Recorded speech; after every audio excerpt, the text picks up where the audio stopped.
যুক্তরাষ্ট্রের সঙ্গে চলমান উত্তেজনার মধ্যে মাটির নিচে থাকা আরেকটি নতুন মিসাইল ঘাঁটি উন্মোচন করল ইরানের ইসলামিক বিপ্লবী গার্ড। এই তথ্য নিশ্চিত করে ইরানের বিপ্লবী গার্ড বাহিনী।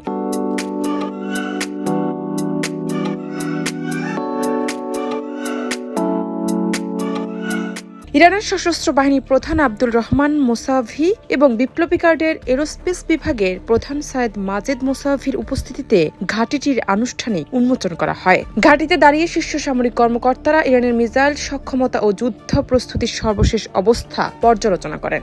এ সময় উপস্থিত ছিলেন বিপ্লবী গার্ডের একাধিক জ্যেষ্ঠ কমান্ডার। ইরানের সশস্ত্র বাহিনীর প্রধান স্পষ্ট ভাষায় বলেন, শত্রুদের যে কোনো কিছুর জন্য আমরা প্রস্তুত। তিনি আরও জানান, গত বছরের জুনে ইসরায়েলের সঙ্গে 12 দিনের যুদ্ধের পর ইরান তাদের রণকৌশলে বড় পরিবর্তন নিয়েছে। প্রতিরক্ষা নয়, এখন ইরানের অবস্থান আক্রমণাত্মক। দ্রুত সময়ের মধ্যে বৃহৎ পরিসরে অভিযান পরিচালনা, অসম যুদ্ধ কৌশল এবং শত্রুপক্ষের সামরিক পরিকল্পনা চূর্ণ করার প্রস্তুতি সবই এখন ইরানের নতুন যুদ্ধনীতির অংশ। অন্যদিকে যুক্তরাষ্ট্র গত কয়েকদিন ধরে ইরানের আশেপাশে যুদ্ধজাহাজ সহ বিপুল সেনা মোতায়েন করেছে।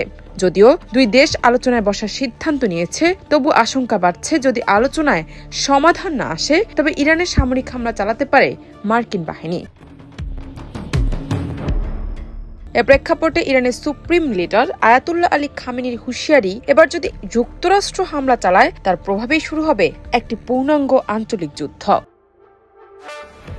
জান্নাত নিপু, দেশ রূপান্তর।